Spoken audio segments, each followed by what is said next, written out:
नमस्कार मित्रांनो. कमळी मालिकेच्या पुढील भागांमध्ये खूप मोठा ट्विस्ट येणार आहे आणि हा ट्विस्ट पाहण्यासाठी आमच्या चॅनलला लाईक, शेअर आणि सबस्क्राईब करायला विसरू नका. तर भागाच्या सुरुवातीला आपण बघतो की नयनताराच्या घरामध्ये आज काहीतरी खास तयारी सुरू आहे आणि दिवाणखान्यात फुलांची सजावट, टेबलवरती कागदपत्र आणि नयनतारा थोडी तणावात दिसत आहे. कारण कामिनी आणि नयनतारा हे दोघांचं बिझनेस मीटिंगमध्ये भांडण झालं होतं आणि ह्या भांडणामुळे दोघंही तणावात आहे. आणि आज कामिनी तिच्या घरामध्ये येणार आहे. आज कामिनी येणार आहे आणि ती साहेबाला सांगते की काहीतरी मोठं ठरवायचं आहे आणि त्यासाठी मला वेळ पाहिजे. तेवढ्यातच दारावरती बेल वाजते आणि कामिनी आत येते. नेहमीसारखी आत्मविश्वासात आणि डोळ्यामध्ये डावपेच असतात. नयनतारा म्हणत असते की आज आपण स्पष्ट बोलूयात आणि ती म्हणते की घरात चाललेल्या सगळ्या गोंधळाचा शेवट आज मला हवा आहे. नयनतारा तिथेच मान हलवते आणि म्हणते, बैस आणि बोल. तेव्हा कामिनी सोफ्यावरती बसते आणि तुझ्या घरात एक बाई आहे आणि जिला मी ओळखते. तेव्हा नयनतारा म्हणते, हा माझा घराचा प्रश्न आहे आणि त्याविषयी तू बोलायचं नाही.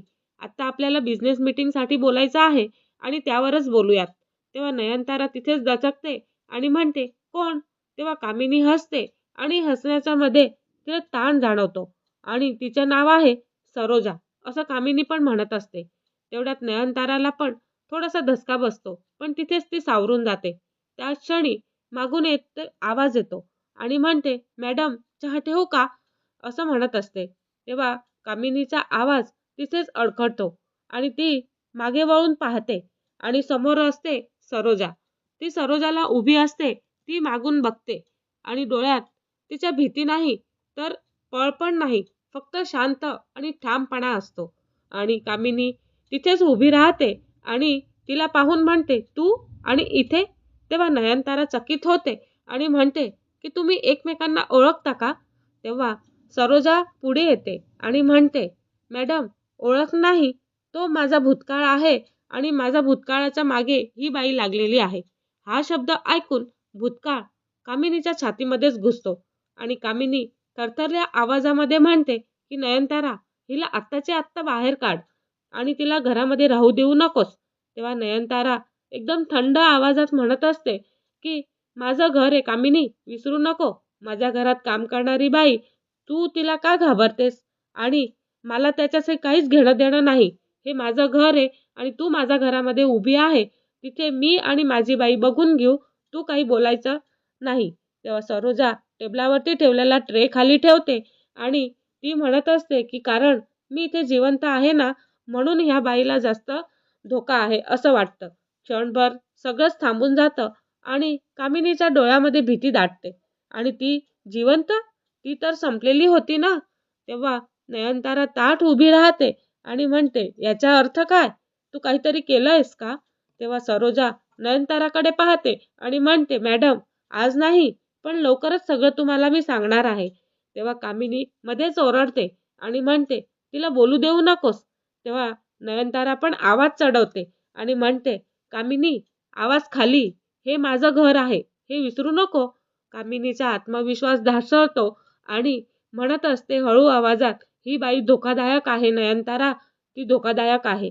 तेव्हा सरोजा शांतपणे उत्तर देते की धोकादायक मी नाही मॅडम, ही बाई आहे आणि हेच सत्य आहे. तेव्हा नयनताराला पण थोडं वाटतं की खरंच कामिनीच धोकादायक आहे, कारण बिझनेसमध्ये पण तिनेच तिला धोका दिलेला असतो.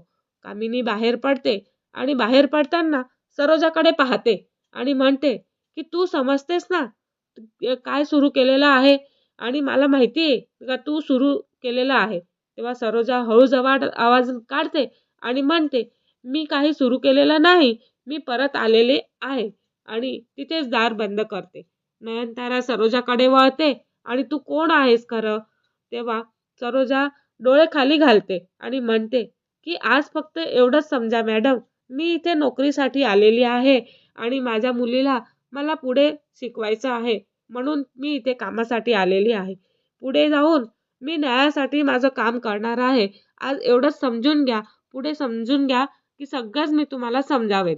तेव्हा कॅमेरा सरोजाच्या डोळ्यावरच थांबतो आणि प्रेक्षकांच्या मनामध्ये एकच प्रश्न असतो की कामिनी इतकी घाबरली कशासाठी आणि सरोजा कोण आहे खरंच आणि नयनताराच्या घरामध्ये कोणता भूतकाळ परत आलेला आहे. हा केवळ धमाकाच नाही तर वादळाचा पहिला गडगडाट आहे. तर मित्रांनो, पुढील भाग बघण्यासाठी आमच्या चॅनलला लाईक, शेअर आणि सबस्क्राईब करायला विसरू नका. धन्यवाद.